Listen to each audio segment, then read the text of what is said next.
Se usa absolutamente. Se llama sexpionaje. Ese es el término que usamos en broma. Es sexpionaje. Pero sí, el arte de la atracción, el atractivo, la manifestación de sentimientos a través de la manipulación sexual, todo eso es una herramienta súper poderosa. Los chinos lo usan muy bien. Los rusos lo usan muy bien. En Estados Unidos entrenamos a nuestros oficiales para no usarlo porque, al final, complica la gestión profesional de un caso. Así que entrenamos a nuestros oficiales para no usarlo. Sin embargo, no puedes controlar lo que piensan los demás. Así que si eres un oficial atractivo o una oficial atractiva y estás intentando hablar con ya sabes, un general mayor que resulta ser gay o resulta ser heterosexual y se siente atraído por ti, por supuesto que estarán mucho más dispuestos a hablar con un estadounidense, que también es atractivo. Así, Pues difícil retractarse. es atractivo en todas sus definiciones, así que podría incluir todos los elementos del carisma que es. Entonces, ya sabes, el atractivo en el sentido más dinámico de la palabra. Así que es atractivo visual, pero la sonrisa, el humor, el ingenio, el coqueteo, todo ese tipo de cosas que podrían usarse Cierto. para el arte de la conversación. También hay elementos de sexualidad que la gente subestima, ¿verdad? Así que la sexualidad física, la atracción física, es la más obvia. Es de la que todo el mundo habla y piensa. Pero luego también está la sapiosexualidad, que es la atracción sexual por los pensamientos, la inteligencia. Y luego tienes todas las diversas variedades de preferencias personales. A algunas personas les gusta la gente de cierto color de piel, o les gustan las narices grandes, les gustan las narices pequeñas, les gustan los traseros grandes, les gustan los traseros pequeños, les gustan los chicos altos, les gustan los chicos calvos. Sea lo que sea, nunca puedes predecir cuáles serán las preferencias de alguien, sus preferencias sexuales, de excitación. Así que terminas entrando en una situación donde entonces descubres, ¿sabes? Solo imagina ser un hombre poco atractivo, con sobrepeso y casado, y estás entrando a una reunión de activos o de objetivos con, digamos, una mujer de mediana edad que tampoco es muy atractiva y también está casada. Pero resulta que esa persona es sapiosexual y se excita muchísimo con una conversación inteligente. Eso es justo lo que debes hacer. Tu misión es tener una conversación inteligente con esta persona para averiguar si tiene acceso a secretos, y en virtud de que cumples tu misión, se excitan muchísimo y se sienten atraídos por ti. Esa es una situación muy complicada. Es complicado saber en quién confiar. Por ejemplo, ¿cómo sabes tú que tu esposa, o cómo sabe tu esposa que tú no eres un doble agente de Rusia? Hay un componente muy importante de experiencia y de tiempo que se invierte en eso. Ella también está entrenada. Y yo creo que mi esposa y yo también... O eso. Sí, mi esposa y yo también tenemos la ventaja de, siendo reclutados, jóvenes y juntos, en el lugar donde... Así que con el tiempo podrías empezar a descifrar cosas que son muy difíciles de... Así, estableces una base, empiezas a entender a la persona resulta muy difícil mentir, básicamente. Lo más difícil del mundo es la constancia. Es lo más difícil del mundo. Algunas personas dicen que la disciplina o autodisciplina, de lo que realmente hablan, es de constancia.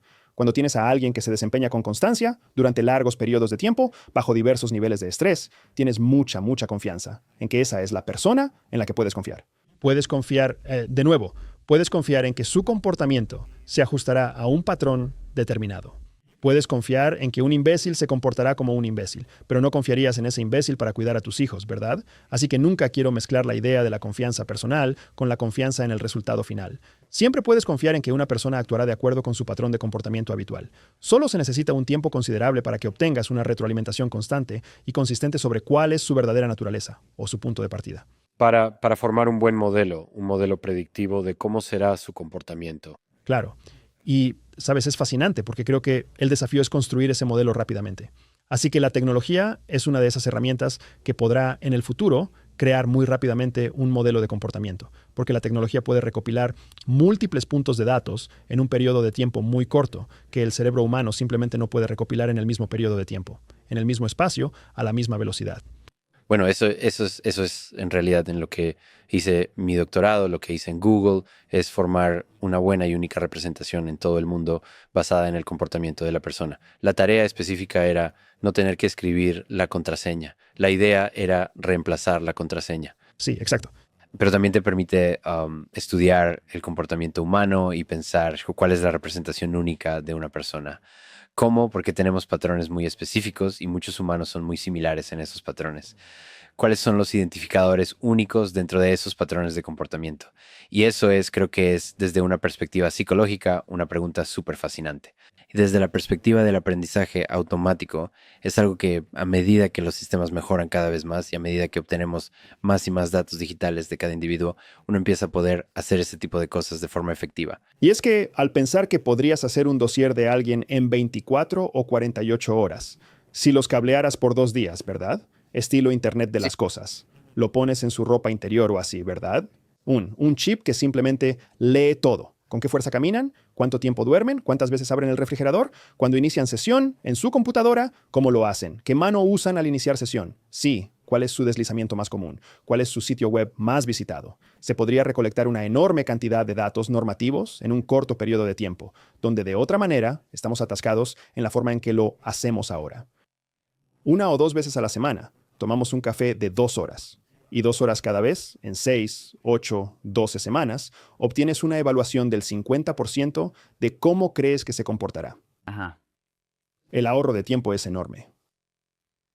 Algo de lo que también has hablado es la inteligencia privada y el poder, el alcance, la escala y la importancia de la inteligencia privada frente a la inteligencia gubernamental. ¿Puedes explicar el papel de la inteligencia privada y cuál es su función en el ámbito de toda la inteligencia que se recopila y utiliza en Estados Unidos? Sí, absolutamente. Es algo que muy poca gente conoce y se convirtió en un tema más popular con la administración Trump, porque Trump no ocultó que iba a contratar organizaciones de inteligencia privadas para dirigir sus operaciones de inteligencia y financiarlas.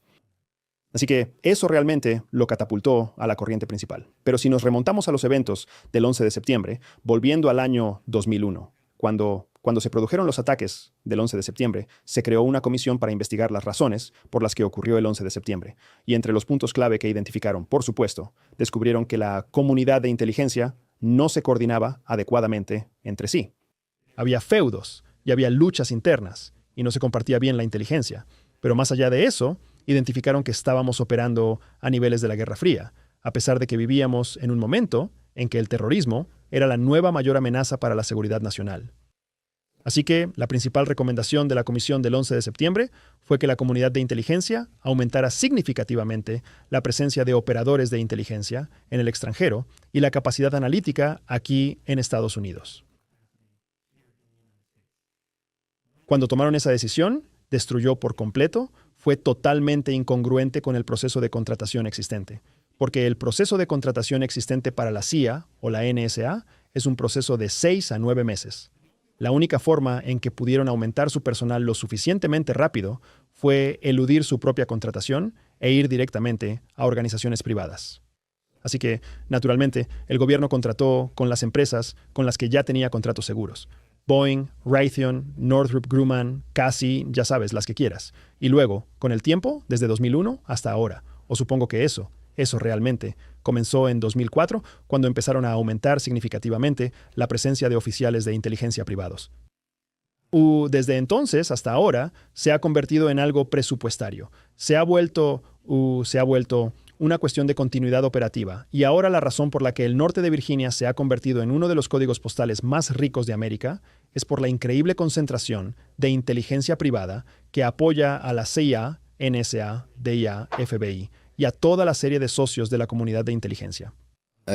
Por cierto, ¿Palantir juega un papel en esto? Palantir es una de esas organizaciones que intentaba vender su producto a la comunidad de inteligencia, porque la verdad es un producto fantástico sobre el papel. Pero el desafío radicaba en que los servicios y sistemas propietarios que utilizábamos en la CIA antes de Palantir seguían superando el rendimiento de Palantir. Así que, como en cualquier otra decisión empresarial, si dispones de sistemas desarrollados internamente que superan a los externos, entonces no tiene sentido compartir información confidencial. Entendido. Entonces, ¿cuál fue la estrecha conexión entre Peter Thiel y Donald Trump? ¿Tuvo algún papel que desempeñar en la utilización por parte de Donald Trump de inteligencia privada, o está eso completamente desvinculado? Creo que están relacionados, pero solo la CIA cree que todas las personas nacen con un superpoder secreto de espía. Para algunos, eso significa que pueden cerrar tratos. para otros pueden detectar mentirosos. Algunos pueden incluso seducir amantes. Creé una prueba gratuita de 3 minutos para ayudarte a revelar exactamente cuál es tu superpoder secreto. Todo lo que tienes que hacer es hacer clic en el enlace de la descripción de abajo, hacer la prueba y empezar a usar tu superpoder de espía para adelantarte al 99% de la gente.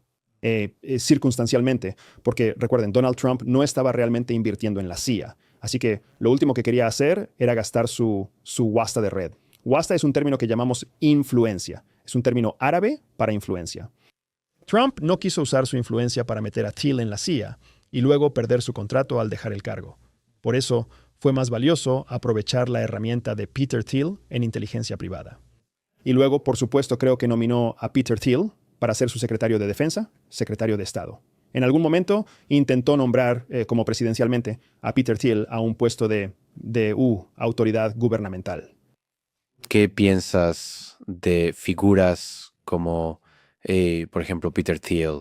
¿Qué poder manejan? Y estoy seguro de que hay otras figuras de escala, alcance y poder similares en la inteligencia privada. ¿Qué opinas de su papel y su influencia en todo esto, sin rendición de cuentas pública? Sí. Que los directores de la CIA quizás tienen. Entonces, es aquí donde la inteligencia privada tiene una fortaleza y una debilidad.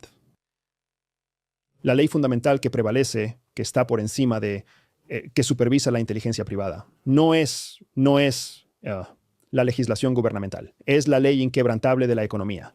Si logran producir un producto de calidad superior, entonces tendrán un comprador. Si no logran producir un producto de calidad superior, no tendrán un comprador. Y ese es un principio empresarial muy simple. Mientras que en la infraestructura actual de seguridad nacional, puedes crear un producto de mierda, pero los dólares de los contribuyentes siempre se van a gastar. Así que realmente ha puesto las cosas patas arriba, especialmente durante la administración Trump. Y esta es una de las cosas que siempre diré que me gustaron de la administración Trump. Puso de manifiesto una gran luz brillante y deslumbrante sobre todos los defectos de nuestro sistema. Uno de esos defectos es este poder ejecutivo sobre las organizaciones de inteligencia y la falta de rendición de cuentas de las organizaciones de inteligencia para producir un producto superior. Cuando se hizo pública esa información, fue entonces cuando también viste a Trump comenzar a atacar, si lo recuerdas bien. Hubo un periodo en el que les quitaba las autorizaciones de seguridad a los oficiales que se jubilaban. Eso se convirtió en un tema de gran controversia. Se volvió algo a lo que la gente se opuso con mucha vehemencia, sin percatarse de que ese proceso de retirar las acreditaciones de seguridad, que incentivabas a los oficiales superiores, experimentados, a permanecer en el servicio. Porque con la inteligencia privada, recibiendo un trato preferencial durante la administración Trump, porque Trump estaba pagando un extra al mundo de la inteligencia privada. Cuando los oficiales de alto rango descubrieron que era más rentable jubilarse temprano, mantener su autorización de seguridad e ir a trabajar para Raytheon, Trump vio eso como eludir el servicio al pueblo estadounidense. Has hecho carrera en la CIA, has hecho carrera en la NSA, deberías quedarte allí.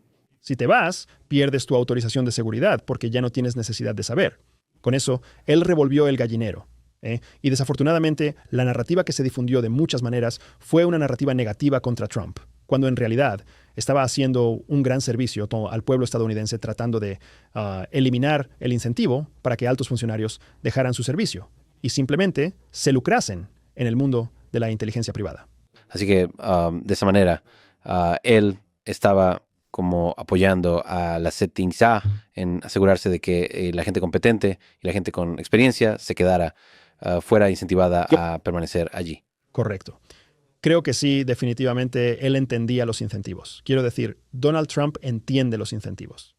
Entonces, él estaba intentando incentivarlos a que se quedaran, pero creo que también estaba jugando una carta de precaución, porque no quería que exfuncionarios de la CIA, que no le prestaban atención, se unieran a organizaciones de inteligencia privadas que él mismo podría estar contratando, solo para que luego los socavaran desde ambos lados de la misma moneda. Así que también había un poco de cálculo ofensivo en todo eso.